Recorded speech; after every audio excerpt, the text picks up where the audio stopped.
untuk orang yang ada notice of deportation ya, dan seandainya hari Senin depan gitu, dan mau hubungi immigration, ICE agak susah karena short of people, what do they do? Nah, ini kan begini ya. Jadi tuh kalau kita bicara ini mereka short of people atau apa gitu ya, kita pertama-tama every ICE is a little different ya. Every ICE is a little different. Maksudnya ICE itu kan kalau secara enforcement itu kan they deal with the locals ya. Jadi maksudnya, jadi ICE New York itu manage ya ICE New York. ICE misalkan dari Boston ya mereka manage ICE Boston, ICE dari LA, ICE dari SF atau bagaimana gitu ya. Atau ICE dari Houston atau dari ya pokoknya ya terserah lah intinya. Nah, jadi begini, kalau mereka itu kan workload-nya beda-beda dalam arti kalau orang yang bekerja di ICE dari Boston atau New Hampshire itu jelas workload-nya berbeda dengan ICE yang ada di New Jersey atau ada di New York kan begitu.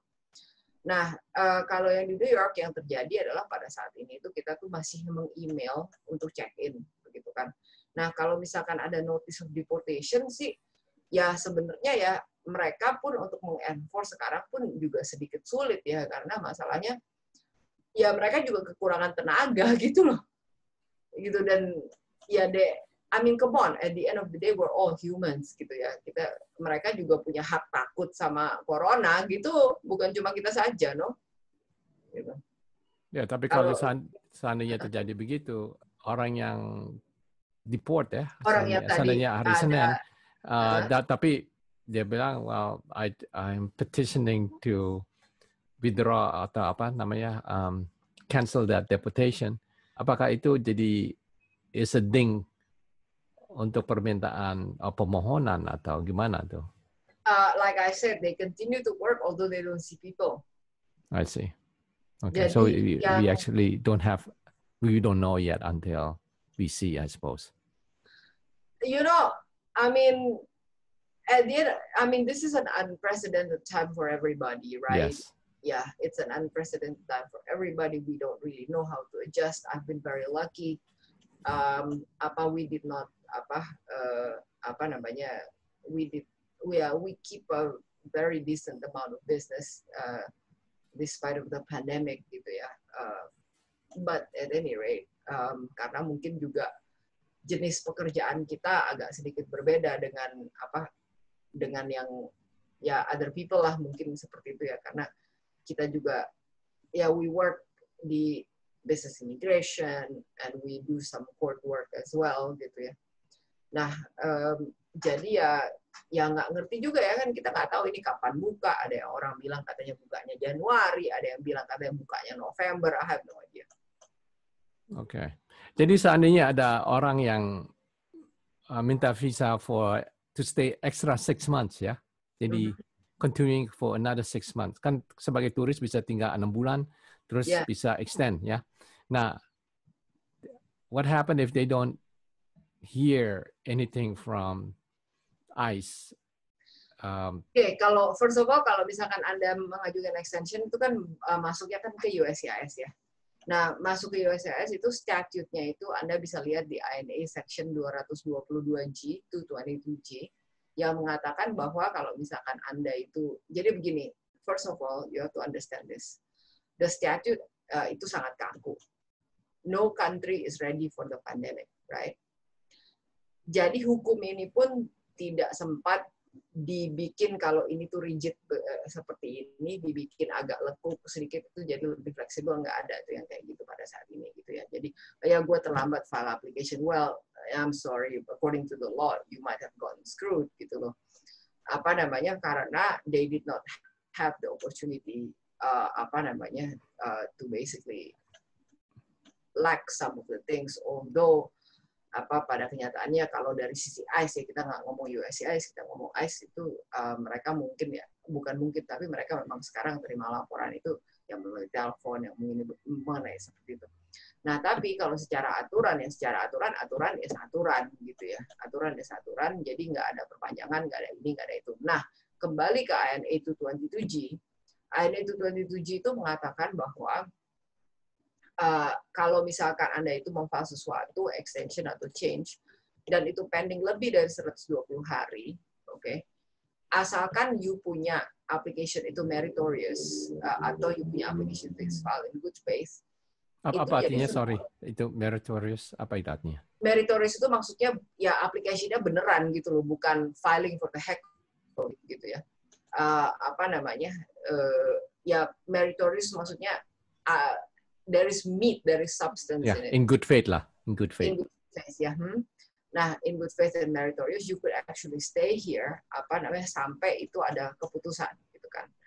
Nah, tapi memang secara statute, itu ya 120 hari, gitu. Jadi kalau misalkan, let's say si A itu habisnya itu misalkan pick a date ya, kita ambil mungkin Monday next week. Agustus 11 ya.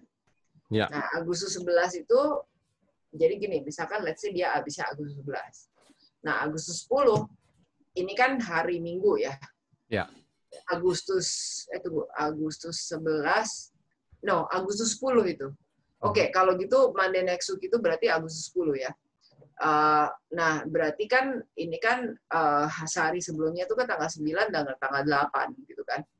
Nah, itu kan weekend. Berarti you have to basically file it before you expire, gitu kan? Nah, you have to file it before you expired.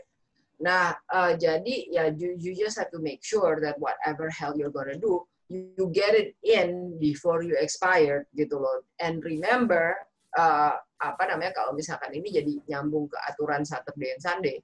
Kalau misalkan the day that you expire falls on a Sunday or a Saturday or a weekend or a major holiday, itu then the deadline is extended into the next business day. Cuma kalau misalkan akhirnya Senin wae gitu loh. Nah, itu satu. Jadi jangan salah ya, itu satu. Tapi tentu aja kalau misalkan you bener expire-nya tuh hari Senin depan ya, you should be panicking right now gitu loh. Jangan sampai kayak gitu, kalau bisa tuh 2 minggu sebelumnya, karena kalau misalkan you nggak file online, let's say you file secara paper, ternyata ininya amplopnya hilang, nggak nyampe, nggak ke deliver, it's on you, gitu kan.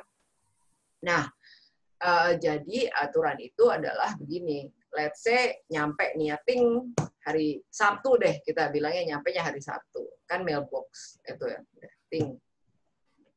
Nyampe hari Sabtu, pending, udah 120 hari, nggak ada berita. Dan memang pada kenyataannya, unfortunately, processing time itu lebih dari 120 hari, gitu ya. Terutama dengan ada layoff, dengan ada ini, dengan itu, gitu kan, ya kita nggak tahu ya berapa lama. Nah, nanti dia udah bulan ke-6, bulan ke-9, let's say 1,5 tahun nggak kelar-kelar. Anda masih boleh di sini nggak? Jawabannya boleh.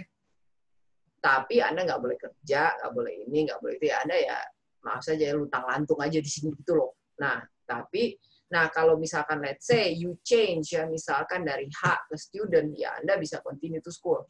Kalau misalkan Anda itu dari dari turis ke F1, ya Anda ya luntang-lantung karena Anda nggak bisa mulai sekolah, kan gitu. Nah, ya, tapi dalam proses penggantian visa itu kan selalu ada waktu untuk mereka jawab kan, maksudnya decision dari. Ya, harus ada. Jadi mereka tuh eventually akan jawab, ya nggak mungkin dong kalau misalkan pending 5 tahun mereka nggak jawab-jawab, itu kan namanya hilang gitu. Ya. Tapi mungkin aja sih terjadi ya, you got a receipt and they never adjudicated gitu. I have no idea. Thankfully I have never experienced that, karena ya semoga aja sebelum waktu itu kan orangnya mikir, ini mana receipt saya.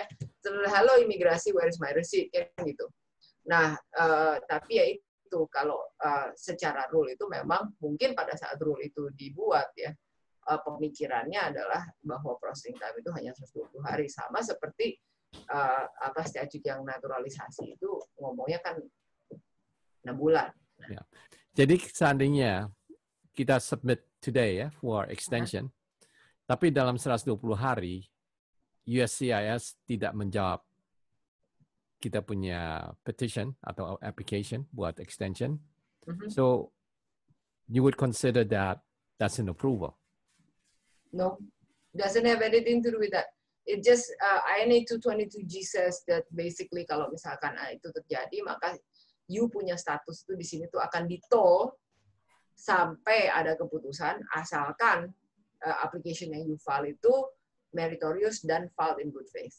Oke, jadi bukan approval tapi statusnya they let you stay until mereka bikin keputusan. Okay, Dengan got it. catatan, you still have to keep the restrictions on whatever is applicable, and it's never the same for each person, ya. Okay. Lia, pesan terakhir apa? I hope I'm not being too technical on that. Apa namanya? I hope it's not that boring today. Ya udah sih, itu aja sih. I have no last messages. Just if you have if you have any intentions to file any kind of petition, pada saat ini, it might be a good thing if you basically sekarang itu langsung buru-buru ya. Misalkan saya kasih contoh ya, naturalisasi itu naiknya banyak. Nah, jadi kalau misalkan you mau naturalisasi ya buruan tuh cepetan gitu loh.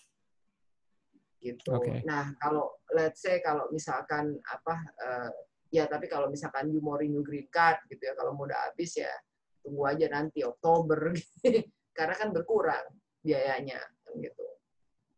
Oke. Thank you Lia untuk informasi, dan untuk pemirsa Kabari sekali lagi jangan lupa untuk subscribe Kabari YouTube dan juga daftar Anda di kabarigratis.com untuk mendapatkan majalah digital dari Kabari dan juga majalah Hidup Sehat. Sekian dulu, sampai kita berjumpa lagi. Thank you.